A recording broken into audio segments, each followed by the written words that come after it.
Bom dia, boa tarde, boa noite. Aqui estamos em mais uma GBcast, o podcast oficial da Geotecnia Brasil. Quero saudar todos aqueles que nos seguem nas diferentes redes sociais. Estou aqui acompanhado do meu amigo de longa data, o André. Tudo bem contigo, André? Tudo jóia, tudo certo. Começando mais um episódio aqui. E vamos aqui primeiro agradecer aos nossos apoiadores aqui desse episódio, que são a Rocha Brasil, o pessoal da Sondossolo, a Embry, a Expander Body Brasil, GeoQuest, a ElSpot e a Rock Science, Solo Technique, a Midas, a ZF Engenheiros Associados e também a Consultrix. Tá? Hoje estamos com uma convidada excepcional aqui. Bastante prazer de poder trocar essa bola com ela, né? A Gislene dispensa apresentações, ela que é uma professora Gislene, professora, engenheira, pesquisadora, tem um destaque muito eloquente no nosso meio, já que são mais de 36 anos em atuação no IPT. Confere, Gislene?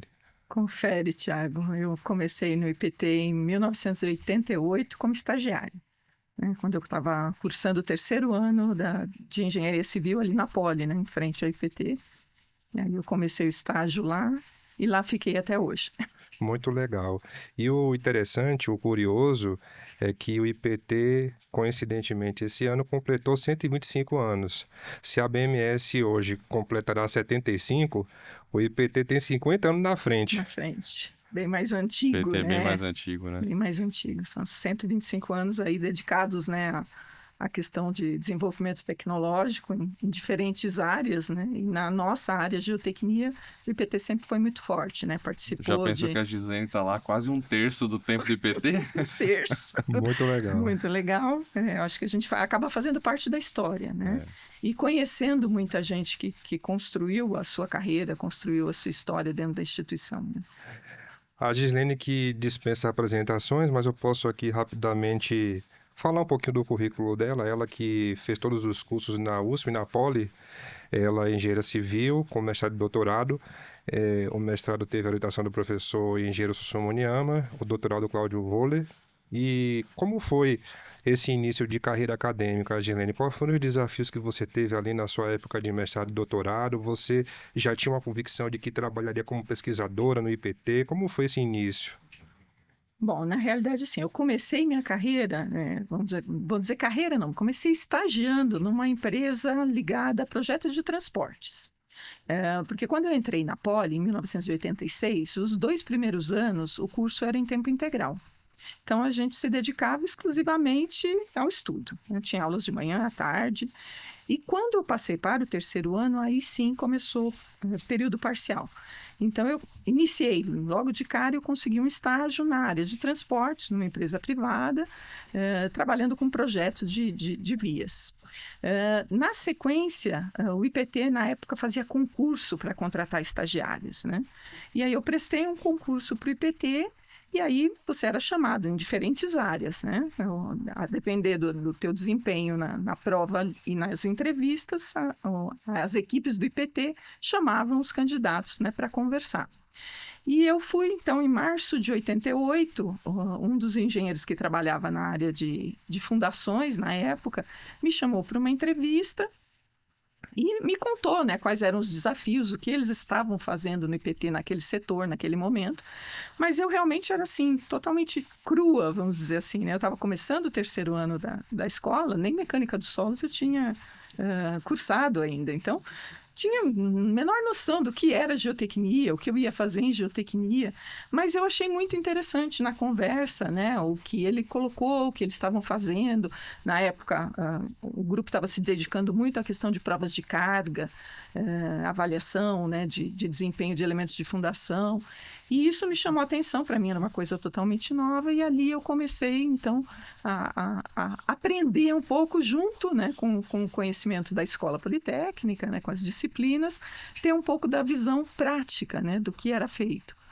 E eu me apaixonei pela área, né? Cada dia era um desafio diferente. Esse início de estágio foi ali em 88, então. 88. E ali, nessa época, assim, o IPT, como a gente comentou aqui na introdução, né? Ele é mais do que centenário, né? E o IPT sempre foi uma referência em pesquisa, na questão de até da ponta tecnológica, enfim, de trazer inovações de fora, e etc. Nessa época, assim, logo que você entrou, e até o início ali seu de IPT, quem que eram as grandes figuras geotécnicas que estavam ali dentro? Porque o IPT sempre teve grandes nomes, né?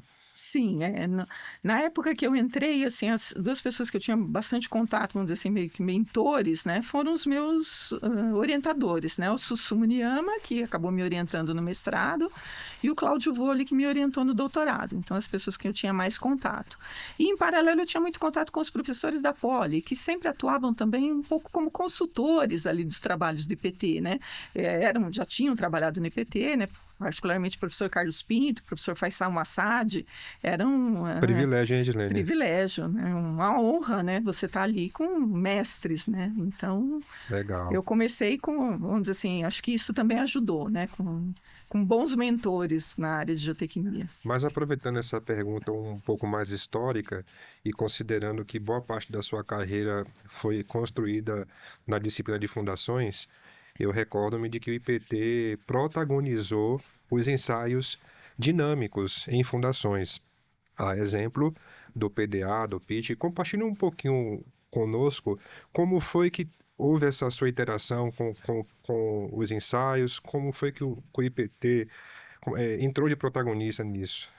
Então, eu acho que muito desse protagonismo é mérito do engenheiro Susumu Niyama. Ele foi um dos que teve essa visão de que a questão dos ensaios dinâmicos teria um mercado muito bom aqui e seria aplicado inicialmente em obras offshore, né, onde tudo começou, e depois se expandindo para as obras onshore.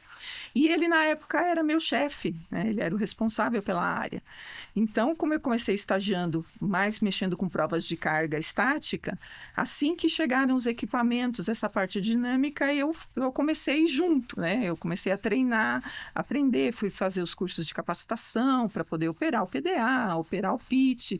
E aí eu enveredei nessa linha de fazer muita coisa comparativa, né? Ensaio dinâmico com ensaio estático, que acabou resultando na minha dissertação de mestrado. Era o PDA na época, o pessoal plugava no osciloscópio, não era isso? Era até bem isso, rudimentar, né? eram umas caixas enormes. A gente ia para campo de Kombi, porque tinha que carregar todos os equipamentos, não cabia num carro normal. Eram caixas imensas com osciloscópio, o próprio PDA, caixas de cabos, né? Então, era uma maratona tinha que fazer para poder chegar no campo, montar. Era muito mais complicado. Hoje você tem isso numa caixinha, né? Tudo condensado. Na época, não. Na época, a gente tinha esses desafios que a tecnologia mudou, né? Ao longo do tempo, foi melhorando, tudo foi reduzindo. O próprio pitch eram coisas maiores. Hoje, você tem uma caixinha, você usa tipo um colarzinho, né? Pendura no pescoço. Tinha até uma versão que o pessoal da PDI fabricou que era uma coisa de pulso, né? Praticamente era uma TVzinha de pulso. Pulso, as coisas vão mudando, né? Bom, Gisele, assim, eu... sou jovem assim como você, né? Então, você... eu tenho de tempo de PT, você tem de idade. Exatamente. Mas, assim, a gente tem uma similaridade no caso do mestrado mesmo, que o meu mestrado também foi em ensaio dinâmico, PDA, e a escravação de estaca, etc. E você fez um mestrado nessa área, focado especialmente na questão de setup, cicatrização de solo, né, que é o ganho de resistência no tempo da estaca, e o doutorado também foi mais ou menos nessa assim. mesma linha. Só que o mestrado foi com o Susumu. Isso. E o doutorado com o Cláudio Volle. E assim, até de conhecer um pouco, eles têm perfis totalmente diferentes. Bem diferentes, né? Como é que foi essa experiência com um e com o outro? Porque o tema é o mesmo, assim, o mesmo entre aspas, né? Mas assim, o mesmo subtópico, enfim, e duas figuras para orientação bastante diferentes, né? Na realidade, assim, eu tentei seguir na mesma linha, né, de trabalho entre o mestrado e o doutorado, mas de fato, assim, a gente tinha que mudar. Na época, algumas exigências da própria Poli, né? Você tinha um orientador no mestrado, para o doutorado tinha outro, e eu conhecia, como eu falei, eu tinha bastante contato com os dois, né?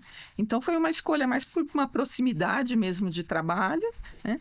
E pela facilidade, porque eu usava muito, né, da minha experiência prática do IPT para compor, né, o conjunto de dados dados e as informações que eu ia usar, tanto no mestrado como no doutorado.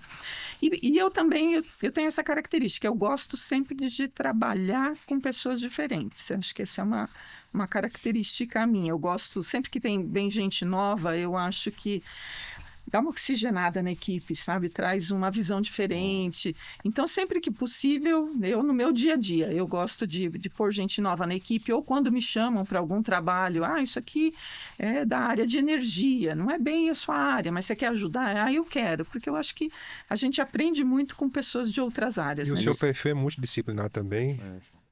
Não diria que eu estou sempre dentro da geotecnia, né? Comecei mais na área de estacas, fundações, depois eu fui um pouco para barragens, fui para túneis, obras de infraestrutura em geral. Mas especificamente o Susumo e o professor Vole, né? O que você vê de assim, coisas que agregaram para você numa mentoria assim de início e que cada um tem com diferentes perfis tiveram a sua importância, assim. Eu acho que o Susumo tem uma característica muito assim de confirmação de dados, né, por meio de experimentos, né? Eu acho que essa visão de um pesquisador que não é só teórico, conceitual, né? Gosta muito de fazer verificações práticas experimentais. Então, isso acho que foi um aprendizado muito bom que eu tive com ele, né? E esse prático experimental tanto vale para atividades de campo, como depois para também atividades em modelagem reduzida, né? Em ambiente laboratorial, que foi a linha que eu já comecei a adotar quando eu fui para o doutorado, usando centrífuga, né? Porque aí no doutorado eu já parti para o uso de modelo reduzido e centrífuga. Então, acho que esse ganho eu trouxe um pouco do Susumo. E com o Cláudio Vole, eu acho que eu trouxe assim, um aprendizado muito do cuidado com se fazer as coisas, do cuidado com a comunicação de resultados. Ele tinha uma visão muito boa da parte também de gestão, né? Então, você vai trabalhar em obra, como é que você vai gerir recursos, como é que você vai gerir a própria equipe, né? Ele trabalhou na época na direção da nossa área, né? Que era a divisão de engenharia civil. Então, acho que ele me trouxe muito aprendizado nesse sentido, né? De você gerenciar tempo, gerenciar equipe, gerenciar projetos, né? Ele tinha uma bagagem boa disso. Sem dúvida, também tinha a questão experimental, teórica, como Susumo, como todo pesquisador, né? Acho que aquele perfil de pesquisador clássico, né? Mas eu entendo que a questão, acho que de gestão, eu absorvi um pouco do professor Cláudio Vole, né? O cuidado com a redação, com o que você está escrevendo, se você realmente está comunicando aquilo que você queria comunicar. Porque acho que essa é uma dificuldade, às vezes, nossa, né? Dos pesquisadores. A gente estuda muito, pesquisa muito, mas... do engenheiro em geral também, né? A gente não consegue, às vezes, né, passar aquilo que a gente aprendeu, né? Comunicar o nosso resultado de uma forma que todos possam entender, porque às vezes você está lidando com pessoas que são de outras áreas, né? Não conhecem nada de engenharia. Então, a comunicação também é uma questão importante, né? Tanto comunicação escrita como oral, uma apresentação, num relatório. Esse é o diferencial da sua formação, porque como o IPT sempre foi e sempre será um agente de comunicação da técnica com a sociedade, então, naturalmente, a sua formação foi impulsionada nesse sentido. Mas, além do Vole e do Susumo, quem você listaria como suas principais referências no meio técnico? Que você olha para trás e fala, olha, se hoje eu sou o que sou, eu devo a essas pessoas. Nossa, agora você me colocou numa situação difícil, são tantas pessoas que estou com receio de esquecer alguém, assim. Bom, vou citar dois nomes, né? Não são só, sem dúvida, não são só esses dois, mas são dois nomes com os quais eu trabalhei em vários projetos e que eu acho que tem um perfil que sempre, assim, me serviu de inspiração, pessoas que eu gosto muito. Uma delas é o professor Faisal Massad, acho que é uma referência aí, eu admiro muito o cuidado com que ele faz as coisas, o rigor da pesquisa científica, né? E sempre querendo entender o problema como um todo, né? Não é porque ele é só geotécnico que ele vai olhar só geotecnia, quer entender o contexto em que a obra está, tudo o que está acontecendo. Então, acho que essa visão o professor Faisal me passou, assim, e até hoje ele trabalha conosco como consultor em alguns projetos e eu falo que cada reunião com ele é uma aula, sempre um aprendizado. E uma outra pessoa que me inspirou no sentido de inovar, de arriscar, o professor Luciano Decour. que logo que eu me formei, o IPT estava fazendo uma série de provas de carga e muitas delas solicitadas pelo professor Luciano. Você até mencionou o Sussumo como o protagonista de trazer o PDA e o PIT para o IPT, mas houve também, de alguma forma ali, uma contribuição do Decor, certo? Sim, e ele incentivava muito também os estudos comparativos, né, para entender resultados e propor soluções diferentes, né, em termos de fundações. Então, eu cheguei a trabalhar muitas vezes, fazendo muitas provas de carga com ele, e sempre com ele sempre instigando, né, nossa equipe. E se a gente fizesse isso? E se tivesse? Né? Então, sempre ele ia colocando, vamos dizer assim, uma duvidazinha para a gente pensar e refletir. Então, acho que esse espírito de inovação que ele tem até hoje, ele está sempre propondo, né, soluções diferentes. Recentemente, a gente trabalhou juntos aí numa obra em Fortaleza, em solo laterítico. Então, ele está sempre pesquisando coisas novas e propondo desafios, né? Ligando, Gislaine, e a gente fosse fazer de tal forma?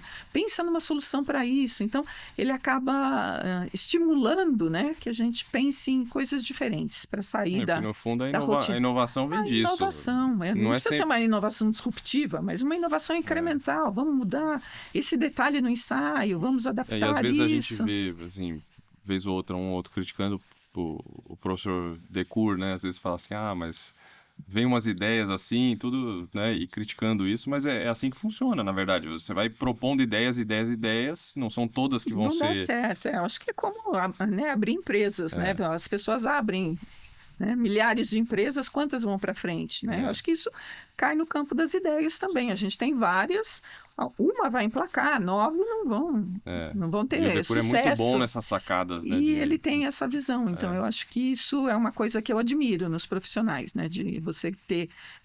seguir o que tem, né? Temos normas, temos padrões, vamos seguir, mas sem esquecer de que a gente também pode inovar, melhorar e amanhã ter novas normas, novos padrões. Aproveitando o gancho, há uma GBcast com o Decor, já tem mais de 2.000 visualizações, Sussumo estará aqui também em breve, e nesse espírito de inovação, Gislaine, o IPT também trouxe um certo protagonismo quando falamos em geofísica aplicada à engenharia civil, aplicada a fundações e todo o espectro geotécnico. Fala um pouco para nós de como foi também a sua interação com esses ensaios geofísicos. Tá. Bom, eu não sou especialista em geofísica, né? Eu sou uma usuária, né, das técnicas, mas nós tivemos durante um bom período de tempo a equipe de geofísica junto com a equipe que eu estou de geotecnia, né? Existia até 2019, se eu não me engano, um grupo grande que era a seção de geotecnia.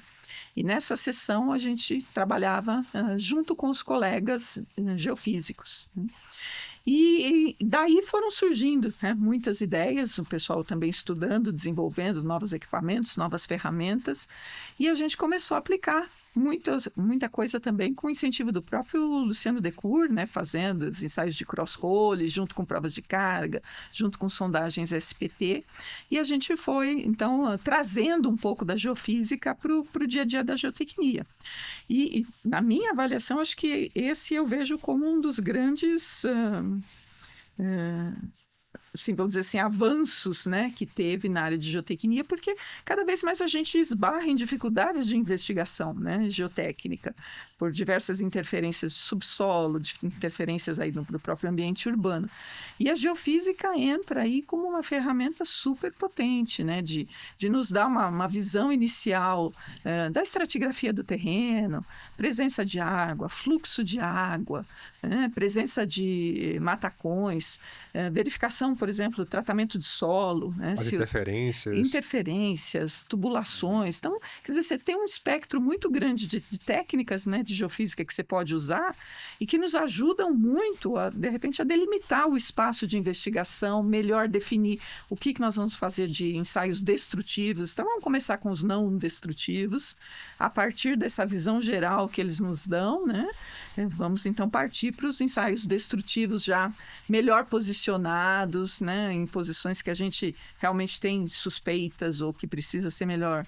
Por alguma característica de projeto, exige uma investigação mais precisa daqueles pontos. Então, eu acho que a geofísica vem nos ajudando muito. A gente está usando recentemente aí numa obra de um porto, a gente utilizou a geofísica para verificar a questão de solos que tinham sido submetidos, solos moles que haviam sido submetidos a um tratamento, né, para melhoria da sua resistência, qualidade.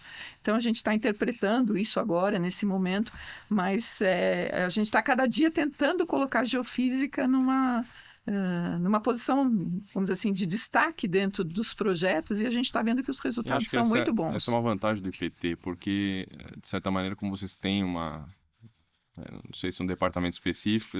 Hoje eles estão numa outra área, mas somos ali, vamos dizer, vizinhos. Exato, e aí vocês têm essa ferramenta muito à mão, né? Porque acho que a geofísica ainda é muito subaproveitada na prática, né? Vocês têm uma facilidade. A gente tem essa facilidade. Então, eu acho que a grande vantagem do IPT, né, uma das grandes características do IPT é a multidisciplinaridade. Então, quando surge um projeto, né, a gente fala um projeto de engenharia, mas muitas vezes a gente precisa do apoio de um biólogo, de um especialista em madeiras, né, ou de alguém de energia, alguém da física, da geofísica. Então, a gente encontra dentro do IPT todas essas capacitações. Então, eu acho que isso nos dá um diferencial, né? Embora às vezes a gente não consiga estar, vamos dizer assim, no topo do conhecimento em todas as áreas, a gente tem profissionais de todas as áreas, né, com todas as especializações.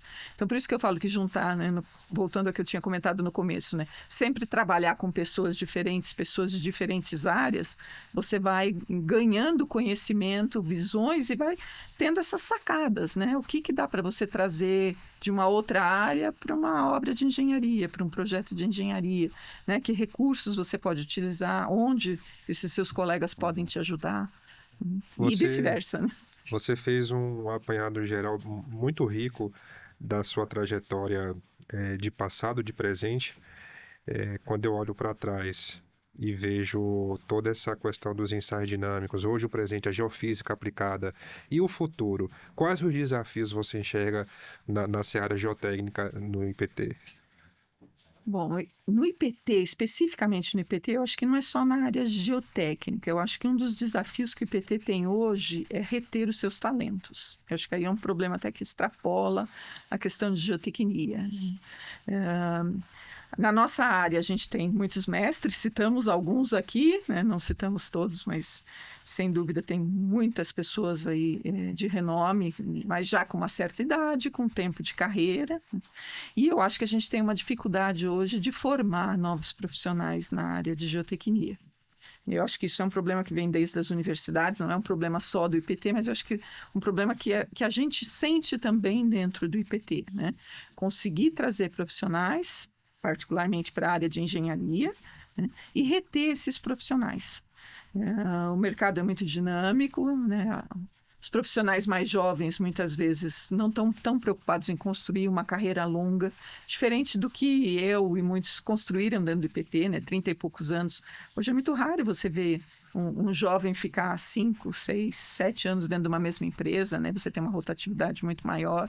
Então, você formar pesquisadores, formar profissionais, segurar esses profissionais dentro da área, e particularmente dentro da geotecnia, eu acho que é uma dificuldade grande, seja por questões salariais, seja por desafios e até pela própria característica, acho que, da nossa profissão, porque a gente não tem, eu falo assim, que nós não temos regras, não temos tabelinhas a serem seguidas, né? Cada caso é um caso, né? E você precisa ir para campo, precisa, né, colocar o pé na lama, né, para entender a geotecnia. E muitos dos jovens hoje vão para uma linha muito mais de trabalhos mais ligados à computação, modelagem, né? Eles não têm muita afinidade com essa linha. A gente fala bastante disso, né? E eu acho que esse é um problema contratado para o futuro já.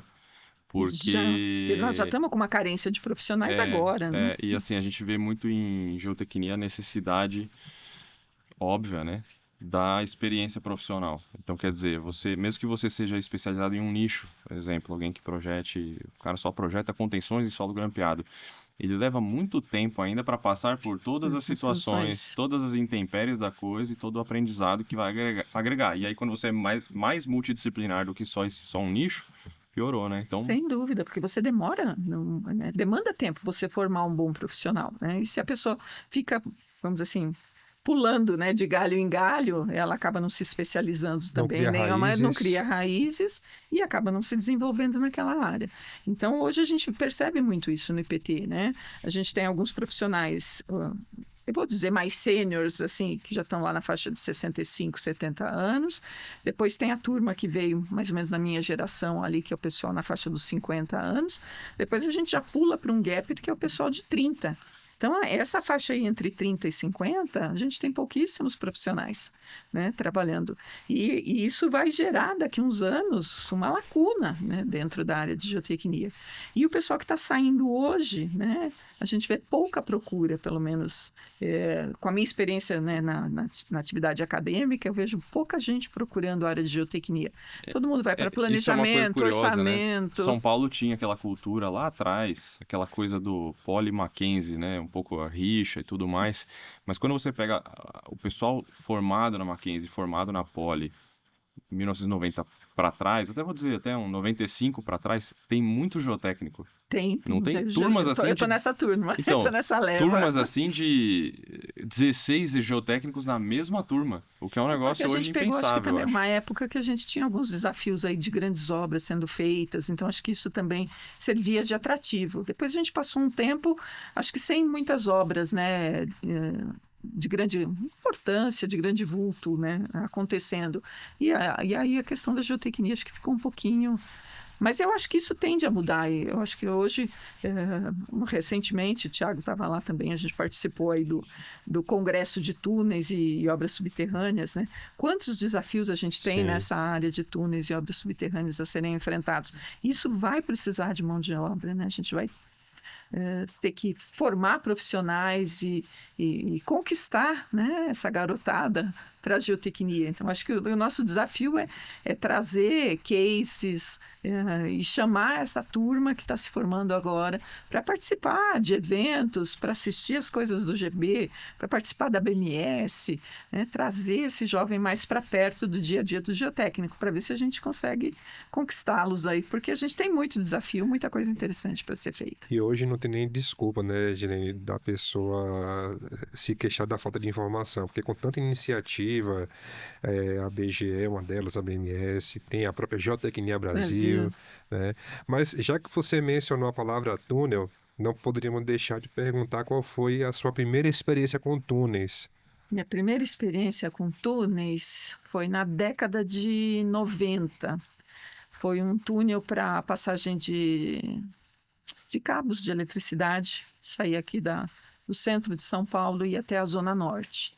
Então, foi a primeira vez que eu atuei na área de túneis. Eu estava mais focada numa questão de acompanhamento de instrumentação, né? Então, não ficava no dia a dia da obra, mas eu ia de vez em quando acompanhar, ver alguma coisa, quando tinha algum imprevisto, né?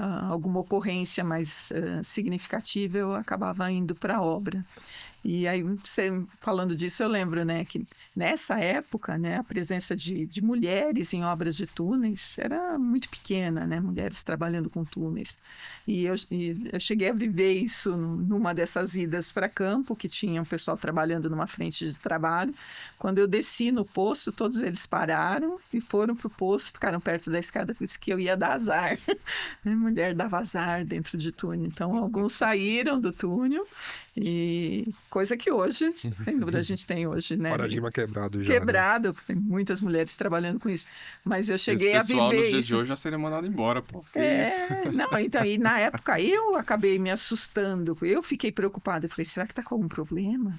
Né? Todo mundo saindo e me olhando e saindo, aí depois um dos encarregados aí falou, não, que existe um... Você estava trazendo um azar ali pra que eu estava obra. trazendo azar. Então, isso, mas foi uma ocorrência na década de 90. Depois disso, já tive a oportunidade de trabalhar em outras obras e sem problema nenhum. E hoje a gente viu isso lá no Congresso, né? Quantas mulheres aí trabalhando Bastante. com projeto e obra de túneis. De diferentes cantos do mundo. Do mundo, isso mudou bastante. Mas isso acho que vem um pouco desde a época até da minha formação, né? Quando eu entrei na Poli, nós éramos, acho que 180 candidatos, mais ou menos, formavam 3 turmas de 60. Tinha 10, 12 mulheres. Não, né? isso é uma pergunta que eu estava até... A gente tinha marcado aqui para fazer, porque você vem de uma geração em que os cursos de engenharia, e engenharia civil mais ainda, né? Do que, por exemplo, engenharia química, né? engenharia civil tinha um número muito reduzido de mulheres, né? mulheres. E a coisa veio aumentando, de modo que hoje existe uma proporção, não vou dizer igual, mas já é Acho que bem mais quase significativa. metade, né? Exato. Mas era uma época de justamente 180 candidatos, Acho que eram 12 meninas, se eu não 12, me né? engano. Então era uma coisa assim muito reduzida. Como é que foi isso em relação à graduação e início de carreira para você? Olha, na graduação, eu confesso assim, eu nunca senti diferença nenhuma em termos de estudo, com os professores. Os colegas às vezes brincavam, né? Logicamente, quando a gente ia fazer uma visita em campo, né? Sempre tinha aquelas. Mas eram brincadeiras, nada Uhum. que. E na carreira também eu nunca senti assim, nenhum tipo de discriminação, diferença. Foi só dar o azar em obra mesmo, Foi né? só esse caso foi marcante para mim porque foi uma ocorrência onde mencionaram, né, o fato Muito de estranho, para não diferente. dizer que foi a única, não. Teve um outro caso que aí eu acabei não participando. Foi uma época que a gente estava fazendo ensaios dinâmicos em plataformas de petróleo. E que aí eu queria muito ir, porque até estava desenvolvendo meu mestrado, mas eu não pude ir porque o barco não tinha acomodação disponível para mulher. Então, acabei não podendo participar por uma questão né, de falta de alojamento. Então, acabei não indo, foi um colega da equipe. Então, acho que foram os dois casos assim que me marcaram, né, que eu me recordo nesse momento aí, que teve essa diferença pelo fato de ser uma mulher na engenharia. Mas hoje eu não observo nenhuma diferença. Eu acho que as mulheres estão aí. Eu falo que sempre para bons profissionais tem espaço, né, independente de gênero. E eles estão em todos os lugares, em projeto, em obra. Perfeito. Falamos de túneis e tivemos aí, infelizmente, alguns acidentes. E o IPT, ele participa de uma maneira muito assertiva na investigação dos acidentes. Obras do Rodoanel, contenções que foram à ruína. Teve algum acidente que lhe marcou mais, que gerou aprendizados? Você poderia listar para nós um pouco aí desses acidentes que você pode trabalhar diretamente? Talvez um caso ou dois, assim, mas... Tá. Bom, essa é uma característica mesmo, né? O IPT, pelo fato de ser uma instituição multidisciplinar, a gente sempre acaba envolvidos na investigação das causas técnicas, né, dos acidentes. E muitas vezes as pessoas ficam, vocês estão mexendo com isso. Nosso foco nunca é discutir responsabilidade, né? Sempre buscar causas De modo imparcial, de né? modo imparcial e causas técnicas.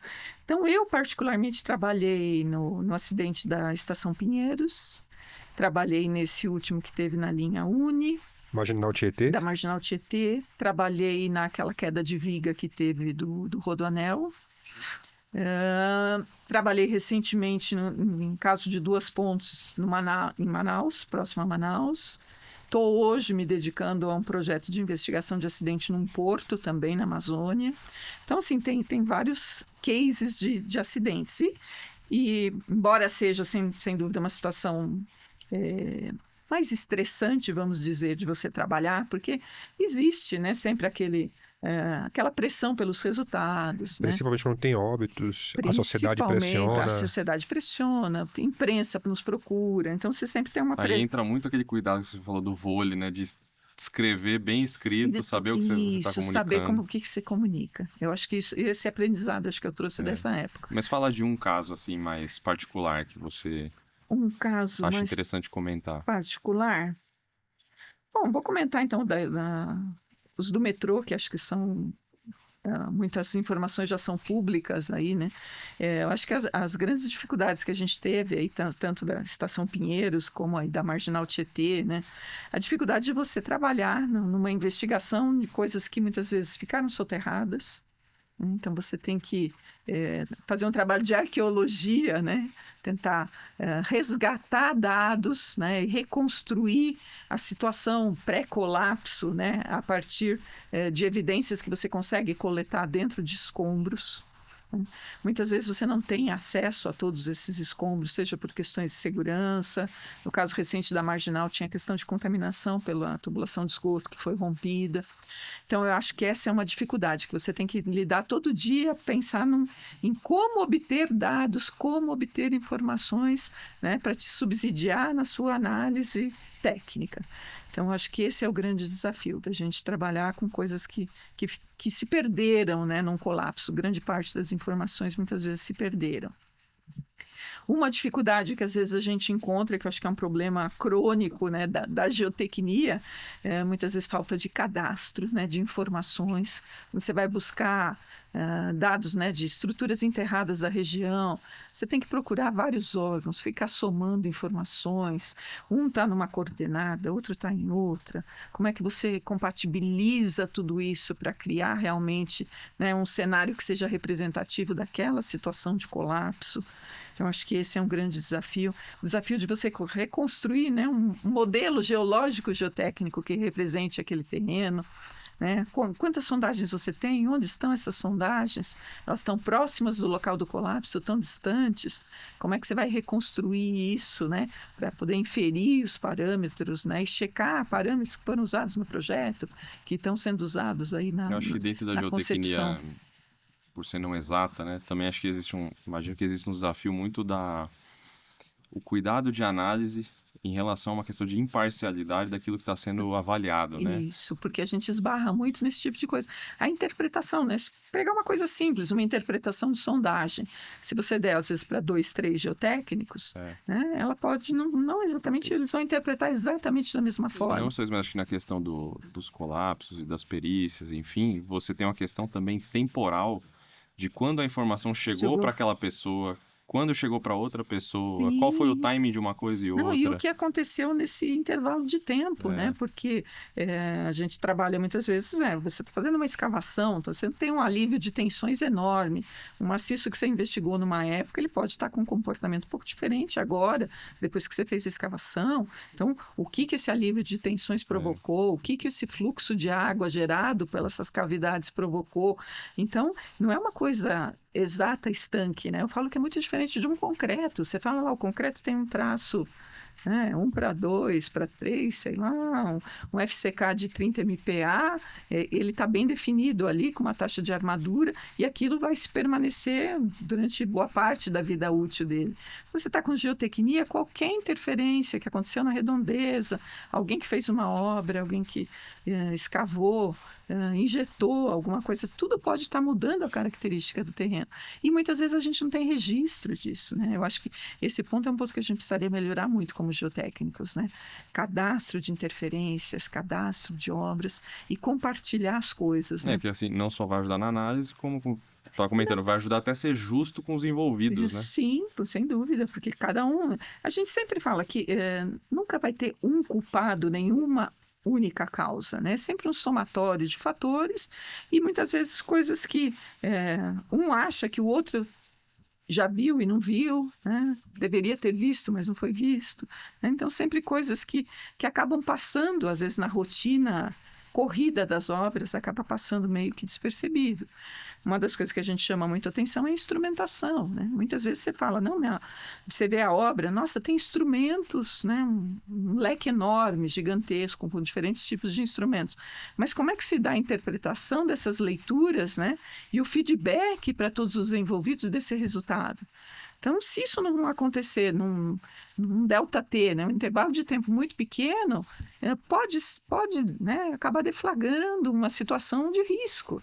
Né? Então, como é que a gente trata, como é que a gente investe em instrumentação para a gente ter resultados e ter dados que efetivamente nos ajudem, né, a dar continuidade nessa obra, né, de forma segura, trazendo segurança para a população, porque a gente está mexendo com terreno. Terreno não tem limite como a gente tem em superfície, né? Então, estou fazendo aqui, posso causar um problema para o vizinho lá da esquina, né? Então, como que a gente monitora isso? Eu acho que a instrumentação é um dos pontos que a gente precisaria investir mais também. E investir mais em como trabalhar, ter modelos. Acho que hoje a gente imagina, né, que com inteligência artificial a gente possa começar também a evoluir um pouco nessa área, né? Ter instrumentações que hoje já existem, né? Instrumentações online e que a gente possa agregar isso a alguma inteligência, colocando, sei lá, padrões com imagens que também nos ajudem a identificar alguns tipos de patologia. a gente acha que tem um caminho aí para seguir nessa área e de juntar o pessoal, né, de tecnologia, de informação, de instrumentação, com a geotecnia. Eu acho que a gente conseguiria Que é algum avanço. inovação, né? Que é uma inovação que eu acho que ela se faz necessária na nossa área. Né? Porque muita coisa, eu falo, muita coisa de geotecnia está enterrada. Né? E o que não é visto, às vezes, não é lembrado. Então, muitas vezes a gente discute. Recentemente, a gente estava tratando disso lá no IPT, a questão de obras de arte, né? Pontes e viadutos. O pessoal muitas vezes observa quando uma ponte está com problema, quando realmente o concreto está todo deteriorado, a armadura está exposta, mas ninguém olha os encontros, as fundações, né? O que está enterrado, muitas vezes está numa situação até mais crítica do que o próprio tabuleiro, as longarinas, mas não está sendo visto. Então, em geotecnia, a gente tem essa dificuldade, a gente trabalha com coisas que muitas vezes não são visíveis. Né? Você tem uma história que credencia muitos causos. E se você pudesse listar para nós os casos mais emblemáticos, não necessariamente voltado a acidente, você teria em mente quais? O que mais te marcou, assim? Temos... Causos emblemáticos, causos que demandou energia emocional, não só técnica. Não, alguma história engraçada também pode ser, né? Não sei. Exato. Nossa, vamos tentar lembrar de algum caso, assim, que tenha... Bom, um caso, vamos dizer, mais que ele vai para o engraçado, mas no fundo ele é um pouco triste, né? Nós trabalhamos muito num período com o pessoal da CDHU, né, dando suporte. Até hoje a gente tem, né, o PT mantém um convênio com a CDHU, nós trabalhamos com eles com frequência. E teve um período que estavam sendo construídos muitos conjuntos habitacionais e a gente sempre dava um suporte, né, para a investigação do terreno, apoio para obras de contenção, retaludamentos, obras de fundação, porque geralmente, né, os condomínios do CDHU são sempre, vamos dizer assim, terrenos complicados, né? Eu falo que são terrenos que a gente calcula em metro cúbico e não em metro quadrado, né? Porque são sempre em áreas de morro, dificuldade de acesso, então tem sempre muita dificuldade sob o aspecto de geotecnia. E numa dessas atividades, aqui na Grande São Paulo, a gente se deparou numa vistoria onde existiam ainda prédios em construção, prédios já habitados, né? E nós fomos procurados pelo pessoal que já estava num condomínio habitado, reclamando de muitos problemas ligados à falta de água, entupimento do sistema hidráulico, que não era nem especificamente a nossa atividade naquele momento, mas a gente acabou vistoriando algumas unidades. E numa dessas unidades a gente encontrou uma samambaia dentro do vaso sanitário. Havia sido plantada uma samambaia dentro do vaso sanitário. E nós fomos conversar com os proprietários, né, com os moradores, e eles vinham de uma comunidade onde não existia, né, banheiro, eles não estavam habituados a usar um vaso sanitário. E a moradora nos falou assim, não, o moço falou para mim que era um vaso, e aí eu coloquei essa planta. Caramba.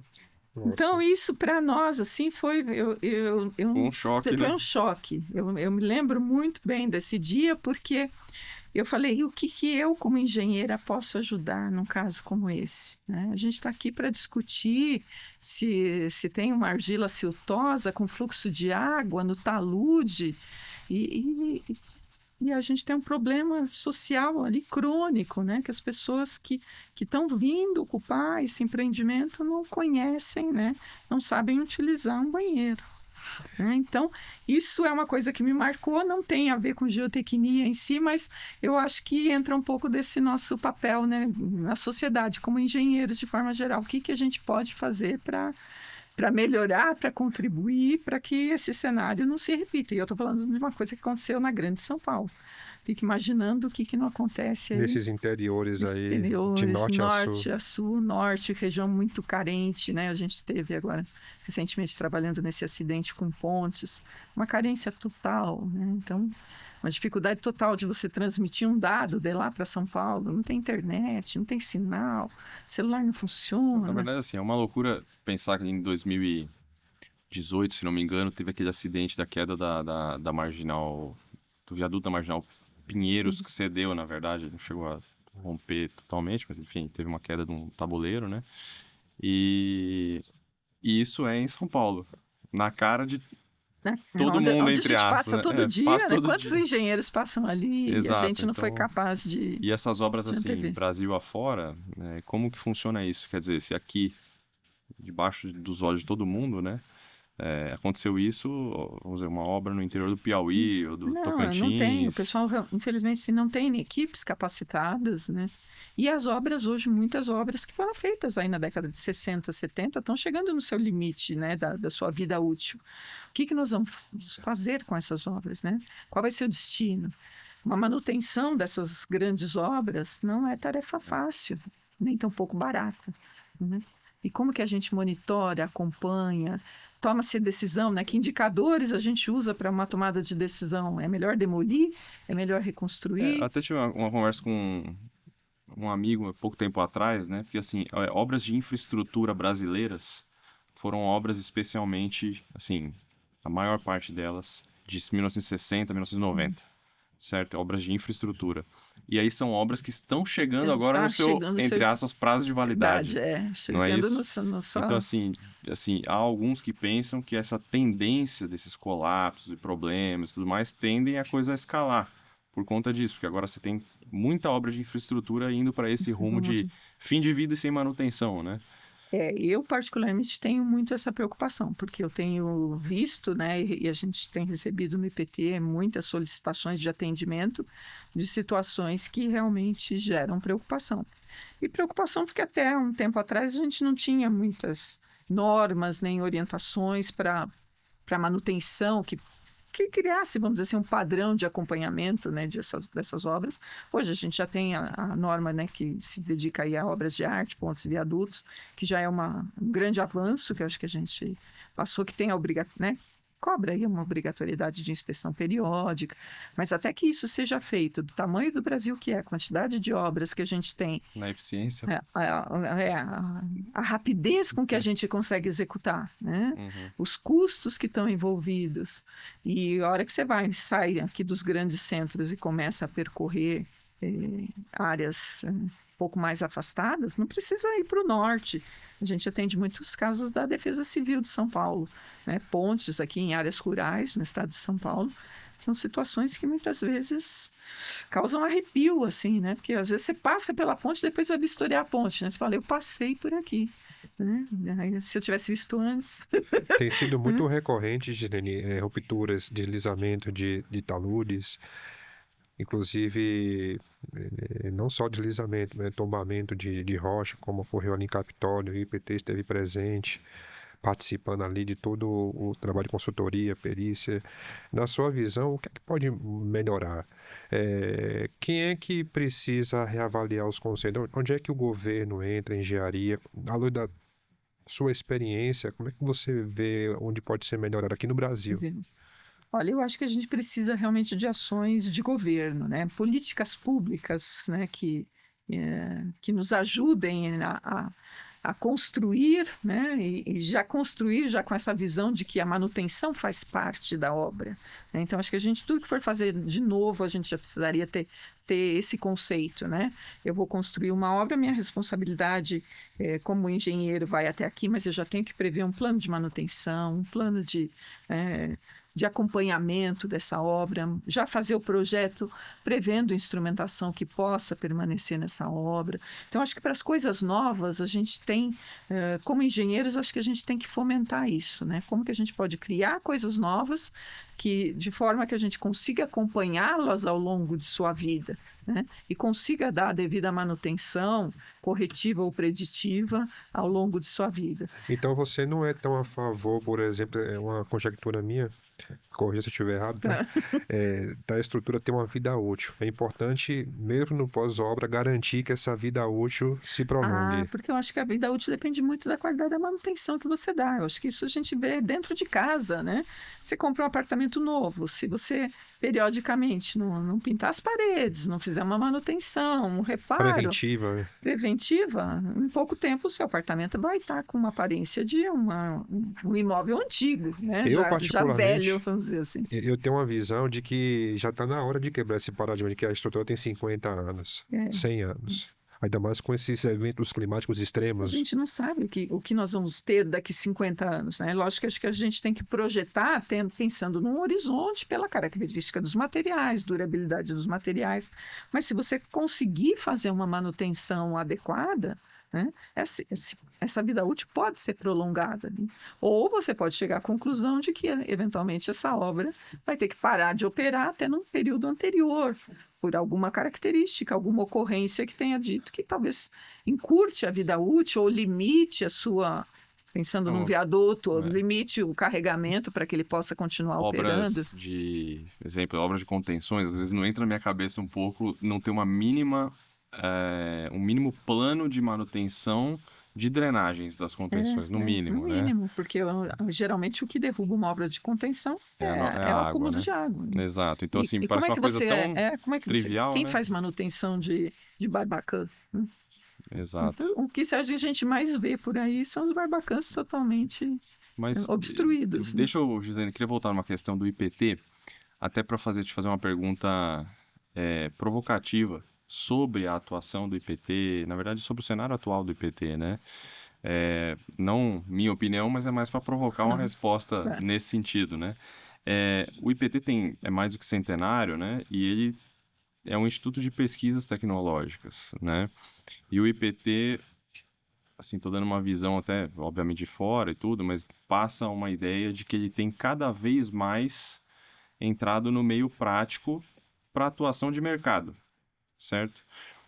Você acha e eu acho isso ótimo, né? Mas você acha que isso pode fazer, ou está fazendo, ou tende a tirar um pouco do IPT, talvez aquela missão principal de pesquisa tecnológica, ou seja, de desenvolvimento de pesquisa internamente, Até um porque, fomento nessa linha? aproveitando o gancho do André, nós temos trabalhos, parcerias, não é, Gilene?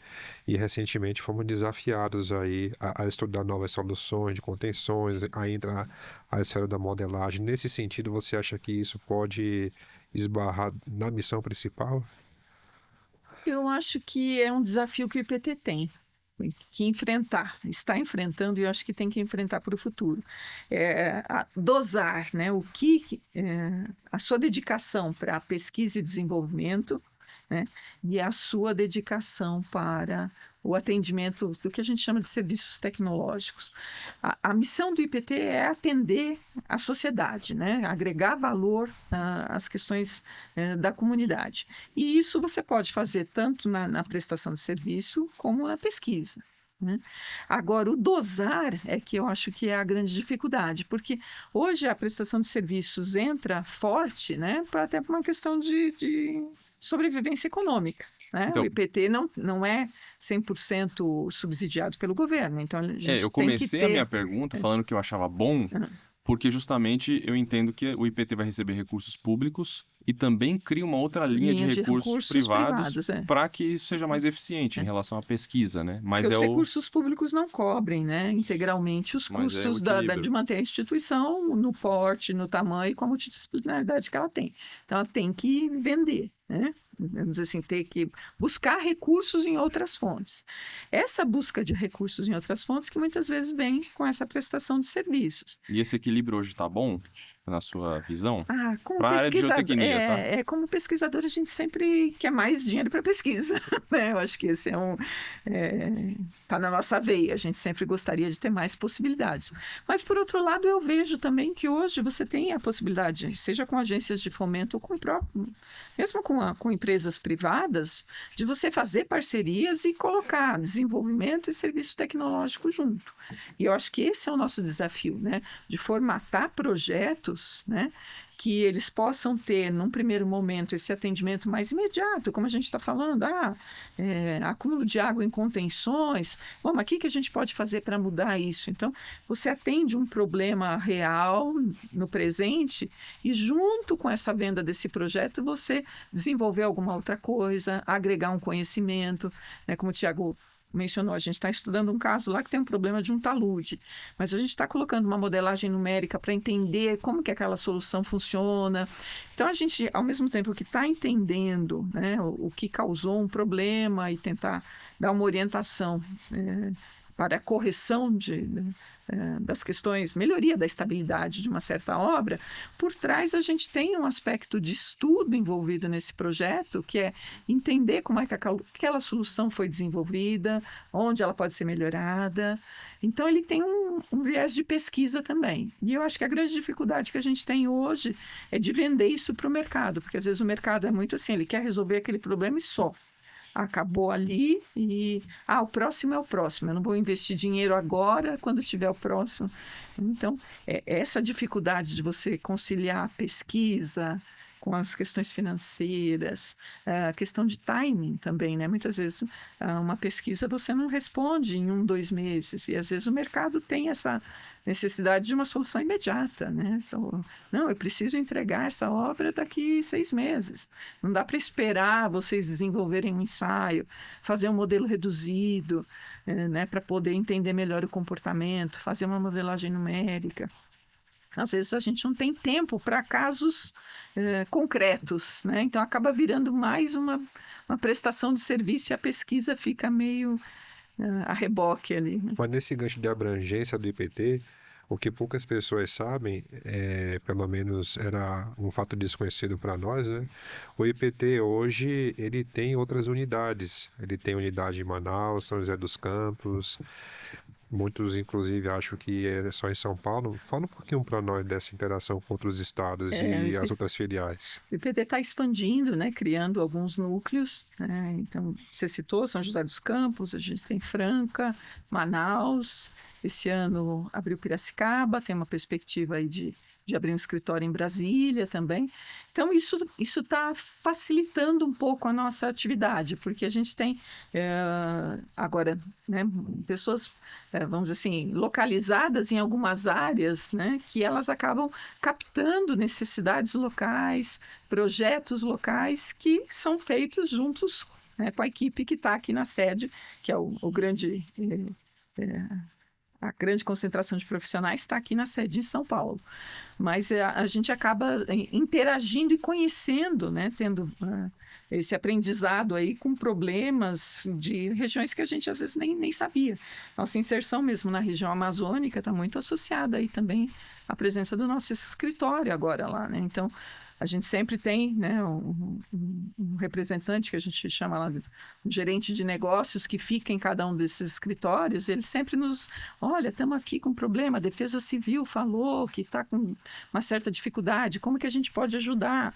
Então, aí mobiliza a equipe de São Paulo para prestar o serviço nessas áreas. Então, você vai, vamos dizer assim, espalhando um pouco desse conhecimento e dessa expertise para áreas onde você eventualmente é um pouco mais carente, né? E onde tem demanda, né? Sem dúvida, onde a gente pode estar contribuindo. Então, essa é uma estratégia aí que o IPT está adotando agora, de se espalhar um pouco mais por esse Brasil aí que é grande demais também. Tem um ponto bem inusitado que nos impressionou muito nessa interação contigo. Você vai achar engraçado, mas para nós foi bem surpreendente. Normalmente, quando a pessoa pede uma proposta, é bem frio a coisa, né? Aqui o input data, sondagem, arquitetura. E foi interessante porque nas últimas interações com o IPT, você deve lembrar bem, teve aquele caso lá em Manaus e você mandou para mim algumas referências de artigos, né? Tiago, tem esse material aqui do professor Campelo, dos solos da região e tal. E no desenvolvimento da proposta houve uma interação técnica muito boa. E isso é legal porque mostra que a pessoa que está contratando, ela também tem o conhecimento, o respaldo, todo o entendimento. E se todo mundo fizesse isso que você faz, eu acho que teríamos uma engenharia bem melhor, viu? A gente sempre procura, assim, quando a gente vai desenvolver um trabalho em parceria, né, que o parceiro seja efetivamente um parceiro e ele conheça, né, o projeto como um todo. E isso vale para parceiros, para consultores. Então, é participar de tudo, né? Porque senão eu acho que se você não tem o entendimento do contexto em que a obra se insere, do trabalho que você está desenvolvendo, sua contribuição fica muito restrita. Então, a gente procura sempre fazer isso. E essa questão de buscar artigo, buscar dados, isso eu falo que é é o defeito, entre aspas, do pesquisador, né? Apareceu algum assunto novo, primeiro a gente vai ver o que já tem publicado sobre o assunto. Vamos tentar entender para ver a partir daí o que a gente consegue contribuir, para sempre tentar, né, subir um degrauzinho aí no nível de conhecimento. Mas caminhando no caminho inverso, nós perguntamos das obras mais críticas, delicadas, engraçadas. Quais são as obras que a Gislene projeta, enfim, que a Gislene mais se vangloria, que olha para trás com aquele sentimento de orgulho, põe a cabeça no travesseiro, poxa, eu participei daquele projeto, isso é um registro que eu vou compartilhar com meus familiares, amigos. Olha, bom, eu não trabalho com projeto. Acho que eu falo que é uma carência que eu tenho. Eu nunca trabalhei diretamente com projeto. A gente trabalha muito com avaliação, mas desenvolver um projeto do começo ao fim é uma coisa que eu nunca fiz. Mas dos projetos que eu me envolvi, eu acho que assim, embora não sejam aqueles que eventualmente a gente tenha mais gostado de participar, mas os que deixam marcas mais profundas são os de investigação de acidente. Eu acho que esses sempre... Porque eu acho que o aprendizado é muito grande, né? Você se debruça... Geralmente são projetos longos, né? Onde você fica debruçado em cima deles e na análise de dados por muito tempo, onde você discute com muitos profissionais, cada um te coloca uma sementinha de uma coisa, uma dúvida. Então você fica, eu falo que a gente deita, levanta pensando naquilo. E a cada coisa que você levanta mais uma eventual hipótese para aquela ocorrência. Então acho que os casos de acidentes, né, embora sejam tristes para o nosso meio, né? A gente, como engenheiros, a gente nunca quer que aconteça, mas quando a gente tem a oportunidade de participar de uma dessas investigações, eu acho que a gente aprende muito e aquilo fica marcado. É uma coisa que a gente carrega para todos os outros projetos. Mas olhando Né? para trás, Gislene, o que é que a Gislene Campos faria diferente?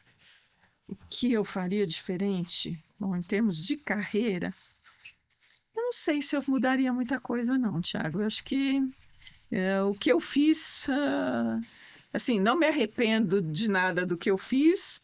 Sinto falta, eu acho que eu poderia ter feito outras coisas que eu acho que hoje são fundamentais para quem é jovem, por exemplo, eu acho que uma experiência internacional, fazer um estágio fora, viver um tempo fora, né, para conhecer culturas, eu acho que isso é uma coisa que eu faria, eu Mas nesse acabei tempo não fazendo. de PT, você teve uma experiência internacional. Eu tive uma experiência internacional, participei de uma missão de cooperação internacional do Ministério das Relações Exteriores, em parceria com o IPT. A gente foi fazer uma avaliação de uma ponte na Argélia.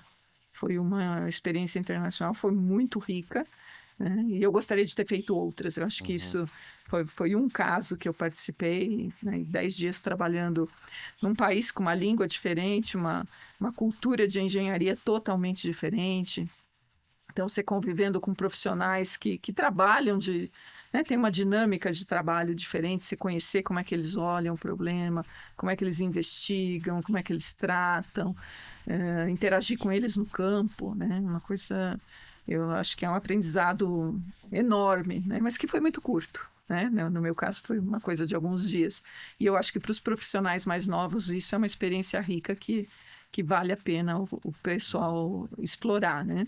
Eu não fiz, mas também acho que assim, foi por uma questão de momento, né? Também porque eu decidi na época também, logo que eu terminei a graduação, não, vou investir direto no mestrado. Aí acabei o mestrado, até por estar dentro do IPT, uma instituição de pesquisa, o doutorado é sempre muito bem-vindo. Aí eu já, na sequência, comecei o doutorado. Então eu fiquei praticamente aí 15, 16 anos dentro da Poli, né? Nesse período de formação. E aí depois aí você já começa a ter, né, se envolver com o trabalho, assumir algumas responsabilidades, e aí você fica, não, sair do país, aí você já começa, né, a repensar se vale a pena. E a gente passou também por um períodozinho que a engenharia até, né, estava meio embaixo.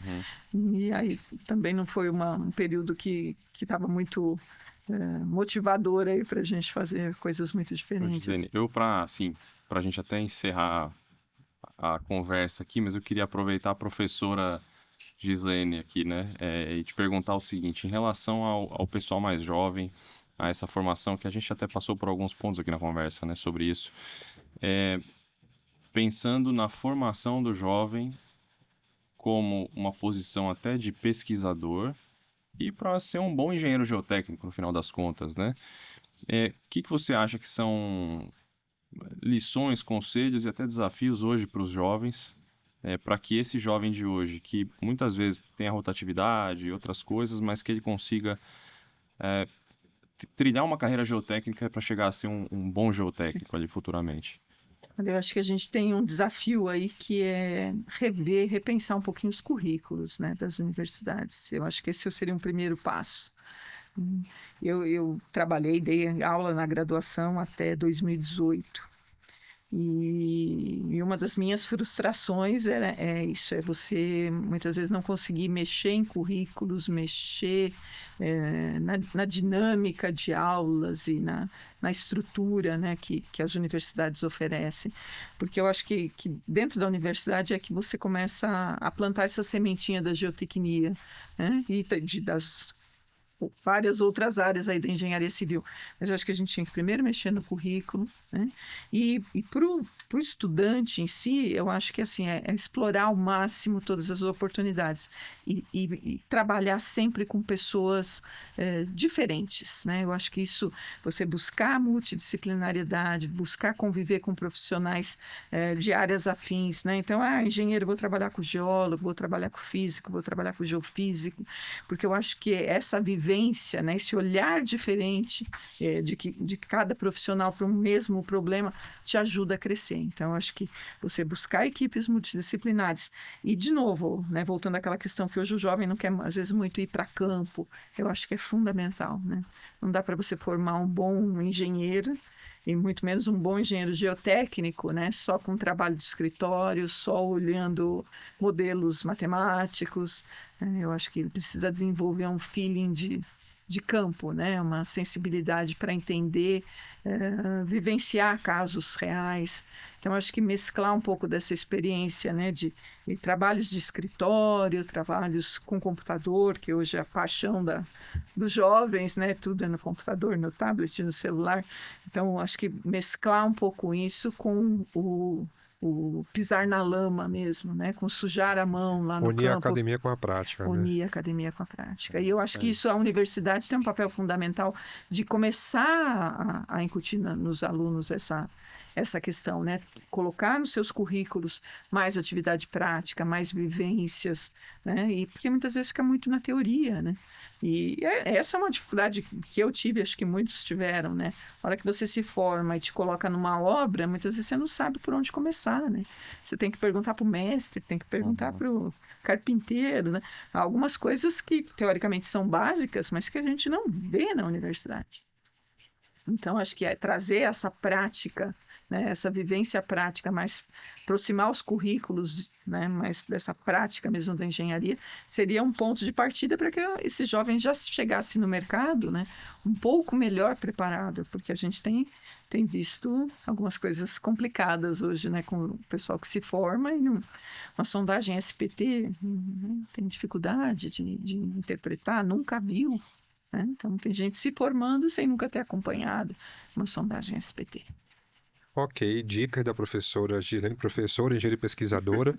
Fica aqui, Gislene, o nosso registro de respeito, admiração, não só a profissional que você é, mas ao ser humano ímpar. Eu e o André, particularmente, aprendemos muito nas interações contigo. Sou muito grato ao Rafael Plaça, porque foi ele que fez uma ponte aí. A ponte entre a gente. Entre a gente.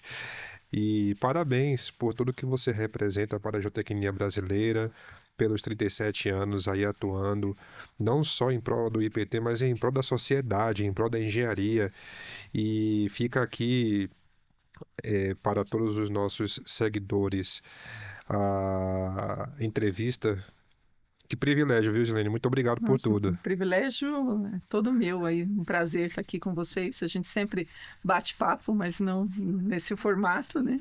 Então, acho que é sempre bom estar conversando, falando sobre engenharia e tentando plantar algumas sementes aí para que as coisas possam melhorar nos próximos anos para a nossa área, para os nossos profissionais e para aqueles que certamente estão chegando aí nessa área de geotecnia.